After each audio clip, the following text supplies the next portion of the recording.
Alright, so one of my friends was just doing a Whole30, and she was pretty clean paleo to begin with.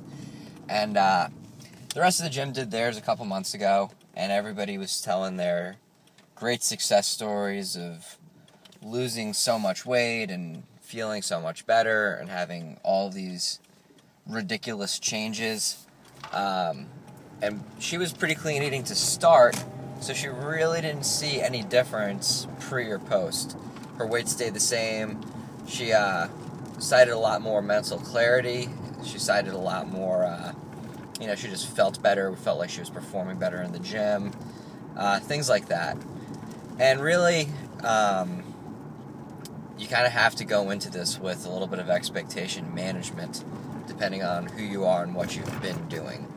So, if you've been eating like absolute garbage, if you haven't been sleeping, if you have a lot of life stress, you haven't been training that consistently, pretty much everything is sucked and you're over fat and in terrible shape and you have all sorts of things, any change is going to help you. Like cutting down from one soda from like 5 to 4 is a huge life improvement. The cleaner you are, the less change you're going to see by jumping onto something like the Whole30. So if you're somebody who eats very, very strict paleo, like 99.9% of the time, you're consistent in your workouts, you're on smart programming, you sleep well, there's really not much change that you're going to make. You're going to cut out one thing from your diet and expect to see the same results as somebody who's cutting out 50 plus bad things. No, it's not going to work like that. So just have a little bit of expectation management going into Whole30, or really any sort of dietary change. If you already have 6-pack abs and you decide to start carb backloading, don't expect a 12-pack.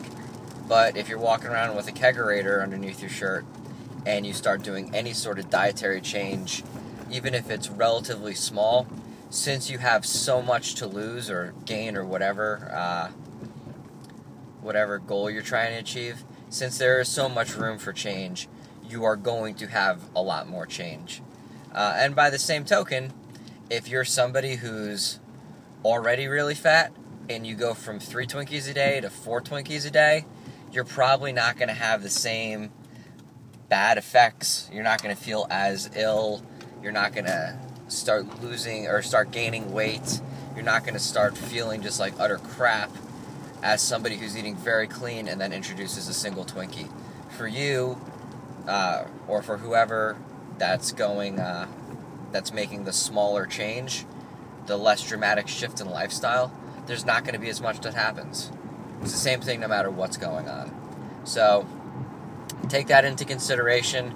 Have a little bit of netted expectations. I'd much rather you be the person who goes into the Whole30 very clean and is kind of disappointed by the results of it than be the person who's treating it like a cleanse diet and is like overwhelmed by the amount of change, because you're starting off on a better foot and you're generally going to be overall healthier.